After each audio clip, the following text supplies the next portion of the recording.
show and tell. No, I don't mean show and tell. I mean show, don't tell.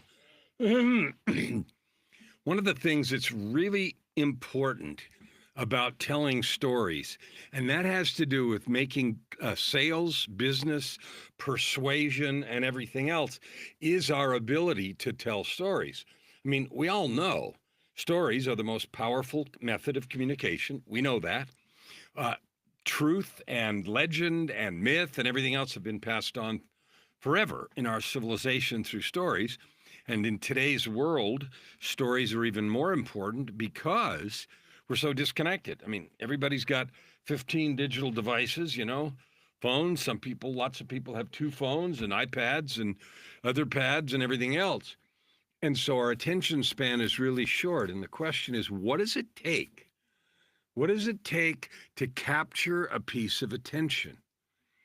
Now, that is a business question, but it's also a coaching question. It's also a question of creation. One of the things I notice is if I'm going to stay in creative flow, I have to have a story. And I don't mean a story like The Wizard of Oz, but I have to have a beginning, a middle, and an outcome. I have to have something that I'm thinking about or focusing on or aiming toward.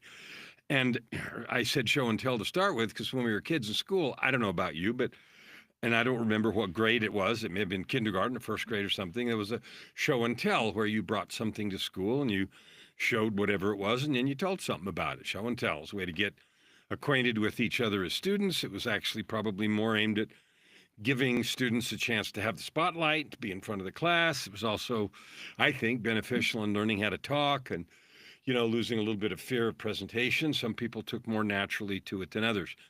But today I want to talk to you about storytelling, and here's why. You see this thing right here? DreamBuildWriteIt.com. Go there right now. DreamBuildWriteIt.com. And the reason I want you to do that is because you have a story to tell. You do.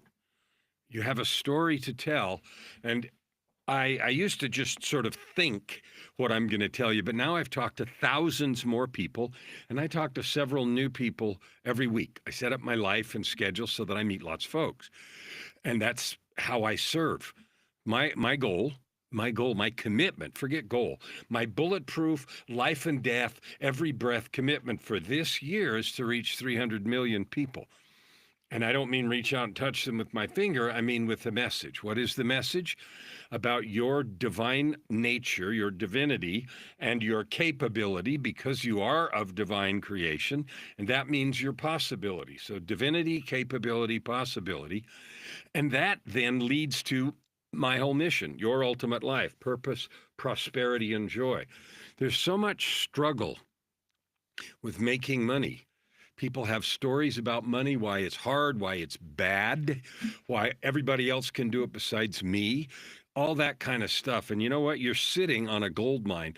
Now, I don't know if you've seen those commercials on TV. I've seen them occasionally where some lady is looking at her bills and saying how incredible they are. And then it goes down to a scene that looks like there's a gold mine underneath her house, and she's saying, the people down there saying, she doesn't know she's sitting on a gold mine, and they're talking about insurance policies or whatever.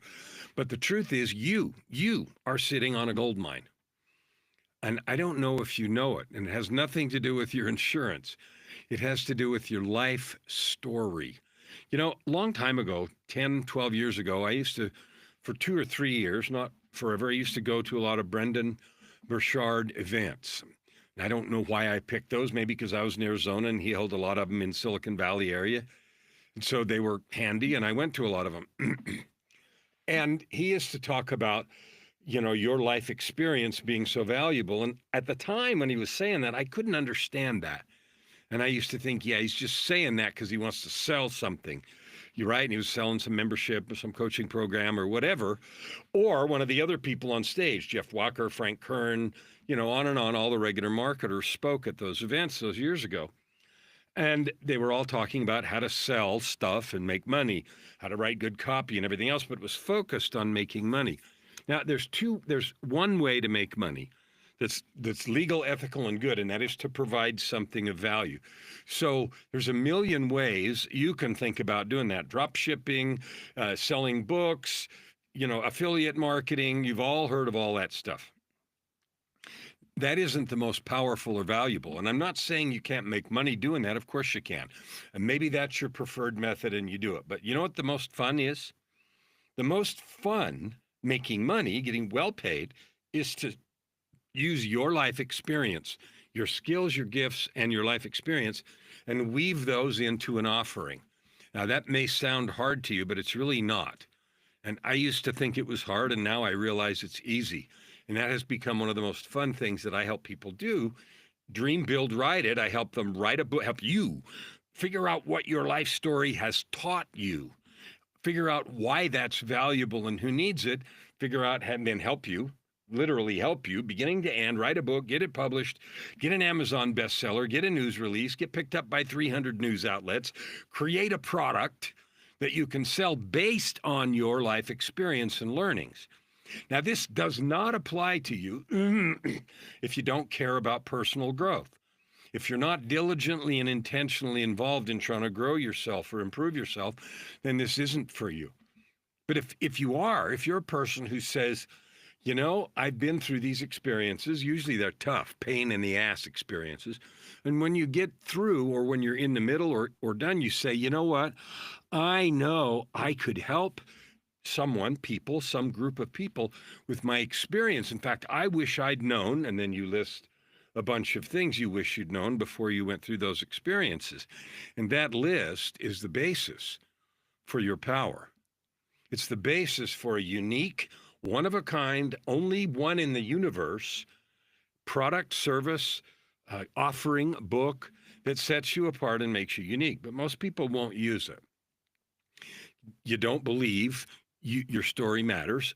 You don't really care about helping others, right? Or you're unwilling to do the work that it takes to create a product and get it into the world. Now, if you don't care about helping others, then I'm not talking to you. But you know what? Most people that I talk to do care.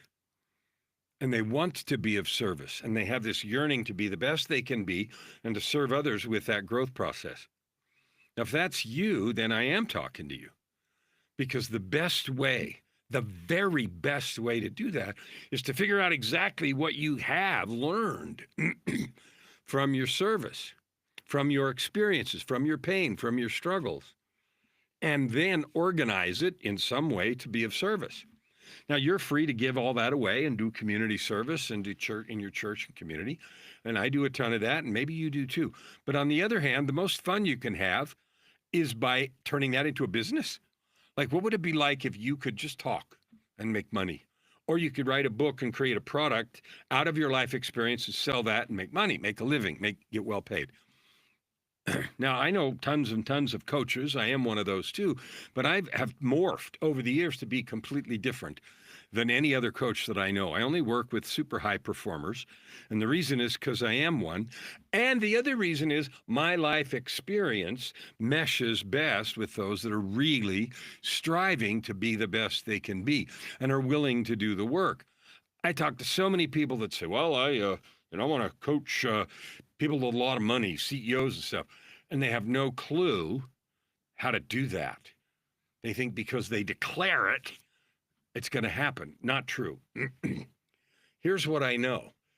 Most folks haven't taken the time to figure out what they really have to offer. They use the same phrases like, I'm going to help somebody be their best self. Well, are you a product of the product? Are you living this moment as your best self?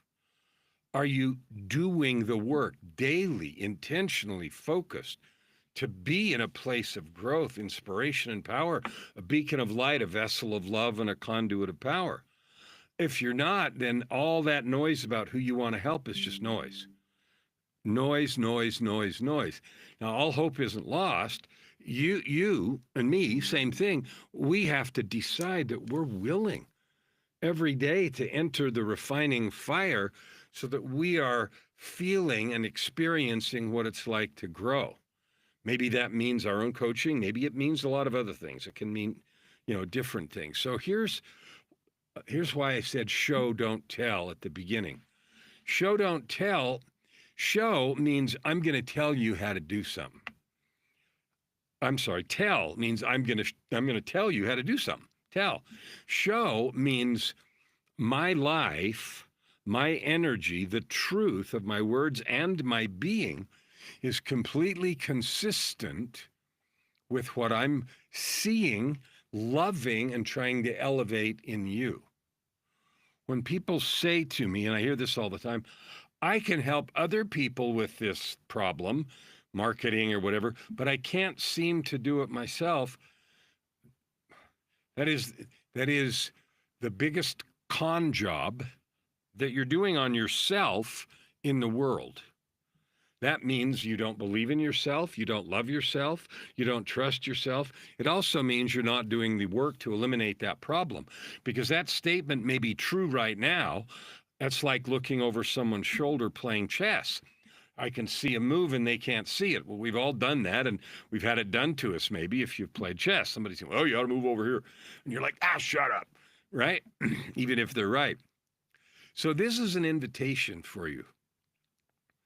If you are a person who feels called to serve, if you are a person who knows your life experience day to day or some specific events in the past have taught you, refined you, and helped you in powerful ways so that you can be a beacon of light, a vessel of love, and a conduit of power for others that are needing guidance, help. You could say struggling with the same thing, but struggle, again, is such an overused word.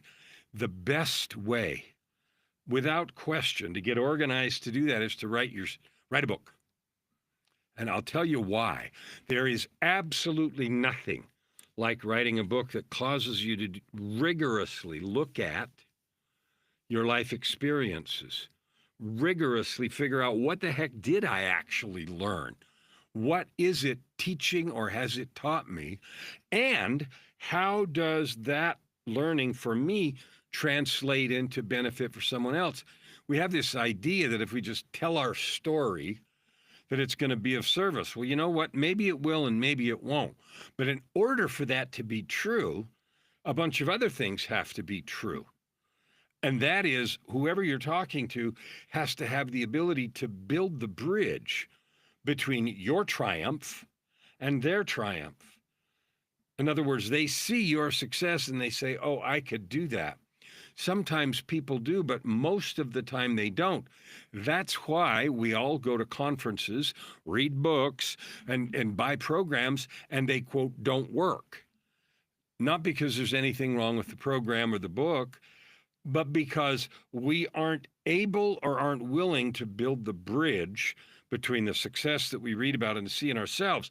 We're filled with, I'm not good enough, maybe for them, but not for me. I'm stuck. I don't know how, and all the regular excuses that you've heard. So this, out of my deepest certainty that you right here, right now are powerful, that you right here, right now matter, no matter what's come before, you matter now, and you can have a big impact if you want to.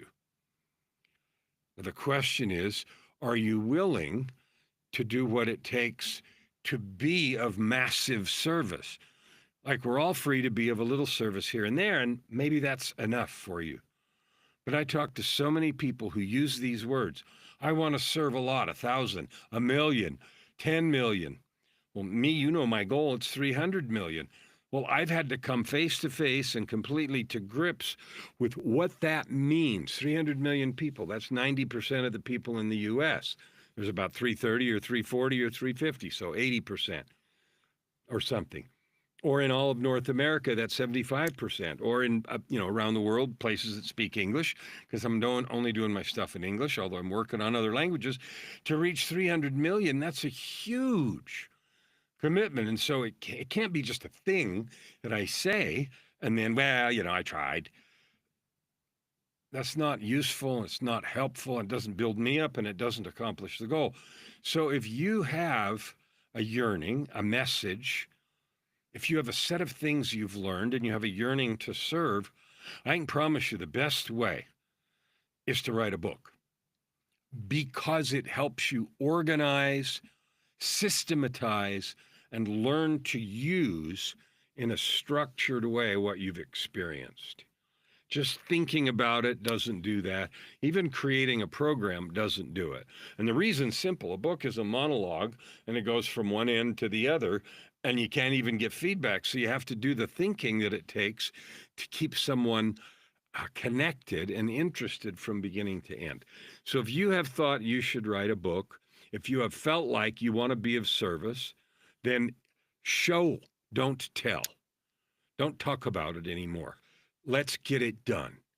Let's get it done. I held a challenge in February, and I've got 9 magnificent people. A whole bunch of people came to the challenge, but I've got 9 magnificent authors that took me up on the invitation to stay with me for 6 months between the end of the challenge in February and September to do that very thing.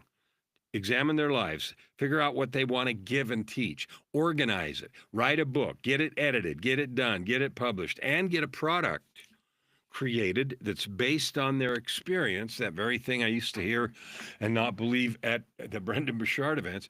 I've learned how to do that now as at a world-class expert level, and I just get such joy in helping you find and activate your story in the way that you dream to create purpose, prosperity, and joy. It's never been more needed than right now for people like you and me to be messengers of hope, messengers of possibility. And at the same time, there's so much noise in the world that it makes it hard to do and hard to rise above the noise. So if you're ready to do that, go over here, dreambuildwriteit.com, sign up for the challenge. It doesn't cost anything to take the challenge. But more than just show up for the challenge, go in your heart and say, is it time for me to say yes to that feeling? Is it time for me to show, not just talk about, my yearning and desire to add good to the world?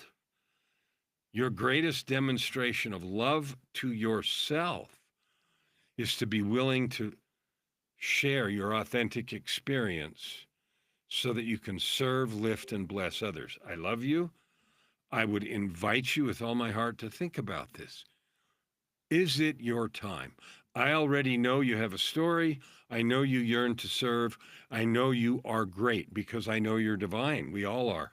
It's just a question of whether or not we're willing right now, you and me, to do something with that yearning and with that magnificent life that you've lived up to now, with the battles you fought, the things you've overcome, the choices you've made, and the magnificent person you have become.